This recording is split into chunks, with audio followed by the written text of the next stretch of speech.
Bonjour Guillaume. Bonjour Olivia. On m'a dit que cette église est comme un musée. On ne peut faire un pas sans admirer un meuble, une statue, une sculpture. Quelle clarté et quelle belle lumière! Elle met particulièrement en valeur le chœur et ses belles boiseries. Regarde, c'est très joli cette niche au-dessus de l'autel. Oui, elle abrite les statues d'une scène de l'apparition de la Vierge en 1846 à deux jeunes bergers du village de La Salette en France. Cette apparition a été considérée comme authentique en 1851. L'artiste qui a façonné le maître-autel en 1860 s'est inspiré directement de cet événement contemporain. Tu as vu ce bel agneau sur la porte du tabernacle? Dans celui-ci se trouve le calice. Il contient le vin qui représente le sang du Christ, mais aussi la custode et le ciboire qui conservent les hosties représentant le corps du Christ. C'est pour cela qu'il y a une clé? Oui, mais la particularité ici, c'est qu'au-dessus du tabernacle, il y a un plateau tournant. Mais je vois juste une représentation du repas du Christ avec des pèlerins de la ville d'Emmaüs. C'est exact, mais la clé débloque le mécanisme. Regarde, en tournant tu découvres un ciboire du XVIIIe siècle, puis en tournant encore un ostensoir du XIXe siècle. C'est très ingénieux comme système. Eh oui, regarde maintenant les lambris du chœur, quel beau travail!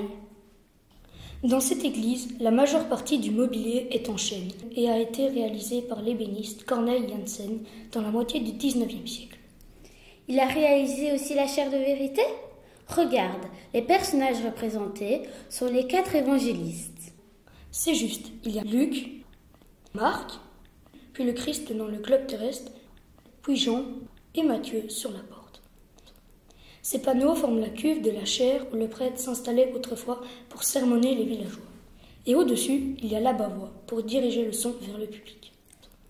Quelle jolie colombe blanche, bien mise en évidence! Et tout au-dessus, un ange porte une croix. Ce travail de sculpture est impressionnant. Regarde l'autel, à droite du chœur. Tu as vu ces rats qui grimpent le long de la crosse de la Dame? Ah, c'est Sainte Gertrude, la patronne de l'église. Depuis le Moyen-Âge, on la représente avec ses petits rongeurs, car selon la croyance, elle chasse les rats, les souris. Certains la prient aussi pour guérir ou retrouver les chats. Tu as compris pourquoi? Oui. Regarde aussi ces beaux vitraux. La lumière filtre bien les couleurs. Ce vitrail montre aussi Sainte Gertrude et son rat.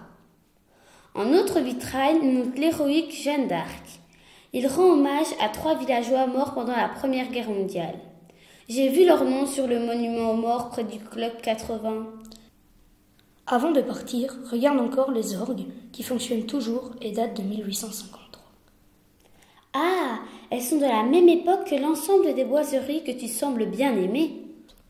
Oh oui, tout à fait. Et j'aimerais tellement apprendre à sculpter le bois.